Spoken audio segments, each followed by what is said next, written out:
I learned one thing when I was elected as Member of Parliament for Kiharu in my first term. When you get elected and before people actually know your character, there is usually some friction before people define who you are.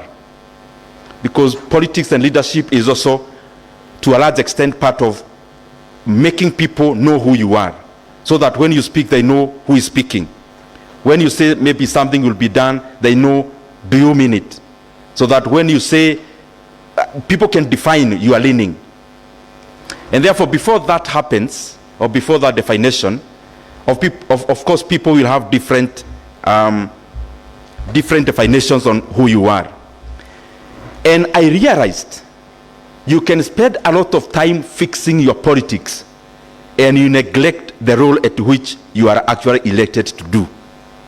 That's something profound that I learned in my first 2 years. That you can spend a lot of time trying to fix your competitor, trying to fix and follow where the person who may want your seat has gone to, trying to silence somebody maybe in social media or elsewhere, provoking you to do something better. Or you can actually choose to spend that time doing the work itself. And I realized it is very important that as a leader, you focus on something that can stand the test of time. Because, for example, when we have an argument with Dr. Rugo here, whom is also my good friend, if we have an argument here on words will not go past that argument. But if there is some deliverable, you do something tangible, it will go beyond the argument, it will go beyond words. And I realized that it is important you spend your time as a leader addressing the issues that are not necessarily things that you are proving through word of mouth, but things you'll do that are all seasonal. And these things that are all seasonal are the deliverables you do around the sectors that you should be working around. Why am I saying this? If you look at the budget alternative that has been done by IPF, and I commend Jiri for even the demeanor at which you highlighted the issues. If you look at it, and I want to be very frank, you have to make a choice as a country between managing politics and delivering. What am I trying to say? There is no better way of showing what you want to do other than through the budget allocations. Now, if what you want to achieve, for example, is roads, if what we want to achieve as a country is healthcare, if what we want to achieve is in education, then just follow the budget. Go check how much has been allocated. And therefore that will speak more than the words. Now, what I've seen, the state, the architecture of the state, beyond the doing, there is also the people management side. The people management side, of course, is done through that sector that was criticized by Bernard. That sector that has, of course, GJRO, and also there is the administration. I don't want to say more, just scrutinize the budget. Because, for example, if you look at the supplementary budget we just did, there was a variation around administration again of over 10 billion shillings to one specific institution. Why am I saying these things? The orientation of a country, you need to define, we need to define. The orientation around the circumstances in Kenya now are the real issues around security and management of people, or is it in other areas, for example, like roads and other deliverables? You just need to look at the budget, you can tell. Why am I saying so? If, for example, you increase the budget, let me use interior, for example, and you see a significant increment, and in that year there is no recruitment that is happening, and if you go to the budget of the development of that specific ministry, there is no increment that is notable, therefore that money is going into recurrent, then you ask yourself, this money that is going into recurrent in sectors that are by law, not as transparent as others, then you need to make your deduction around there. And I'm speaking that because I know I'm talking to experts. You scrutinize. So when the money is going here, if it's, for example, buying equipment that are security related, fine, which are they? But if it's going to recurrent, what is recurrent in that sector? And up to what length can you question that recurrent as a Kenyan? Up to what length can you question that expenditure as a journalist, for example? You'll get many answers from that. And I hope I am speaking. The other thing, because many times we confuse, budget making process is not just about June or whichever other date that the minister reads highlights. It starts pretty earlier. It starts many months before that date. And it goes all the way into oversight. And therefore, even IPF, I challenge you, some of the questions we are asking, I challenge you to also take it up. Because even, for example, if you look at KPIs, you look at the allocations, that's not the head of budget. Even what the Auditor General does is not the head of the budget. There is now what PAC and PIC in Parliament, therefore, analyzes. I challenge you to also go the full length so that we also check at the outcome at the end of the tunnel. It starts from way early, but it also ends way after June. Let's be able to check also the after implementation. If we say we have built a classroom, for example, can you verify through sampling those kind of projects? So it starts early. And just for understanding, we divide the state into 10 sectors. And those 10 sectors incorporate several ministries. So when you see, for example, those sectors that are 10, all the ministries are condensed, or all government departments are condensed, including sagas, into those 10 sectors. The other thing I just want to highlight is that my experience as chairman of budget is not the one we read. This is the hard truth. The budget of Kenya is called exchequer. The budget is not the one we read. The one we read remains there. When you have a country where there is a discrepancy between what you budget for and how much you can raise as revenue. So what we budget for is not the budget. What you fund is the budget. When you are in a household budget and you have what you want to achieve, you want to build a house in Githurai, you want to build your rural home, you want to buy a car, that is what is the budget. Then after that, those are aspirations. What can you fund out of your revenue? That is the real budget. So the things that I was seeing, some semantics about absorption. That word called absorption, you need to actually juxtapose it from absorption to not funded. Those nice words about absorption and absorption, it basically means more than 95% that those programs were actually not funded by the close of the financial year. Those words around absorption, the problem is that the responsibility is left with the accounting officer, the responsibility to explain.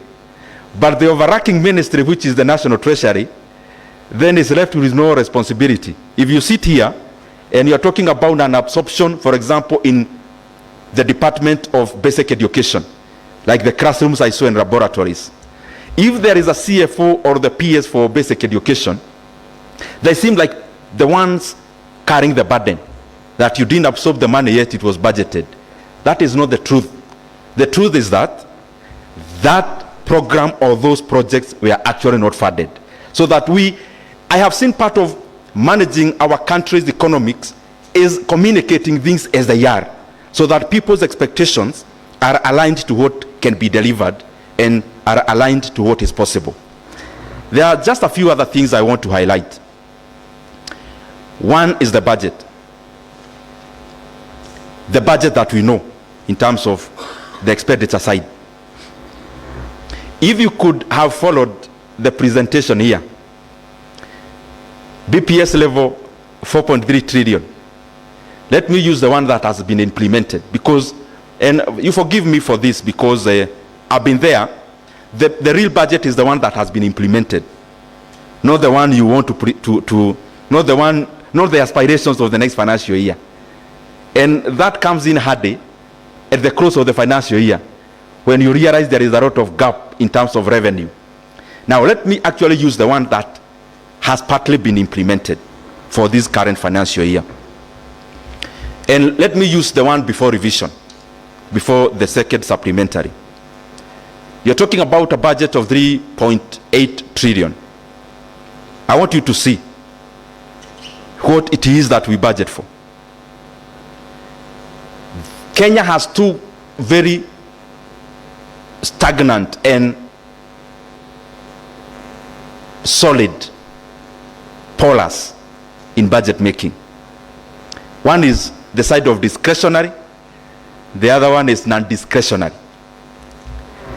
As the institutions of the state continue to solidify, what usually happens is that the role of a leader gets diminished by the day. The role of budget making organs gets diminished the more institutions of governance continue to solidify. Let me try to explain this. In a country like Kenya that is doing fairly well in terms of having enough institutions around governance, that continues to decimate the role of decision making in resource allocation. Why? Majority of the huge proportion of our budget is actually non-discretionary. There is nothing you can do about it. So you are sitting there as the leader, championing or leading budget making, but up to what point can you exercise your mind? This is the reason. 3.8 trillion is there as your budget. You read it, is an astronomical figure, and it projects even growth in expenditure, etc. All those good semantics we put in the budget making process. But out of 3.8 trillion, you remove 1.25 to 1.3 trillion as something called consolidated fund service. I'm not using BPS, I'm using this current financial year. Out of that 1.25 trillion, over 1.08 trillion is money you are going to pay interest rates for debts.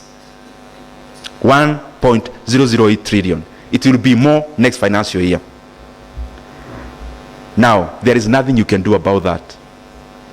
There is also nothing you can do about funding constitutional bodies and commissions, and there is nothing you can do about pension.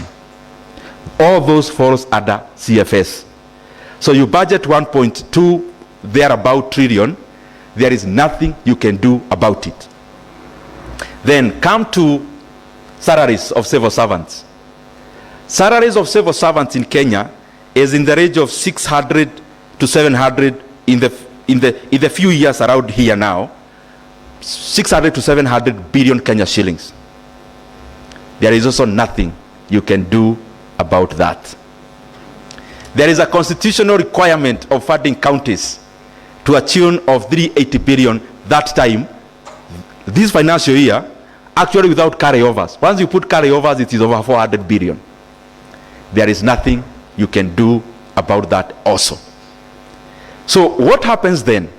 We end up with a kitty we call development budget of around 700 billion, which over the years, as I said when I was starting, is just an aspiration. It is not a budget. It is an aspiration. Because you budget 700 billion, by the close of the financial year, you are less in revenue collection by 300 billion. You can't cut payment of interest rate. Neither can you cut any part of CFS. You can't cut salaries. There is a part you can't cut, for example, FPE. Part of recurrent, for example, is free basic education. There is nothing you can do about that. So what usually happens? When Treasury receives money, revenue, they fund all those things, other things as priority. The last one to be funded is development. So in that development, then, it is the one that takes the hit and the cut when there is a downsize or a downgrade in revenue collection. So the room to exercise the authority of budget making process continues to be decimated. For me, in one way, it's a good thing, especially in regards to what this money goes into doing. But of course, as I wind up, I'll talk more about also the revenue side. Nachukua a few points here and there. I'm talking broadly, so please don't get lost in the mix. I'm just trying to be broad and general. This financial year, as you do the alternative budget, this and next, you'll likely see a lot of enhancement in GJ law, because maybe 1 year after today, or even months after today, we are likely to see a lot of activities around IEBC. It is a huge budget expectation there, because we are talking about around 60 billion Kenya shillings that must go into the instruments of democracy, into making sure you have a credible election in the year of election, which is not very far from today. Now, why have I picked just IEBC? Even with the challenges that there are in terms of funding the current budget, the budget we are likely to give IEBC during the electioneering period is actually more than the entire budget we give to the road sector in Kenya when you talk about development funded by GOK. So I want you to start exercising your mind around your expectations then. I have talked about non-discretionaries you can't do anything about. There is now another non-discretionary called IEBC that will take approximately 60 billion. So what is that doing? It continues to shrink what you may call political development. As an MP, as a politician, you may talk about all the other things. Before you talk about roads and water, you have not yet said anything about development. Because the people's expectation in terms of Kenya is around those areas.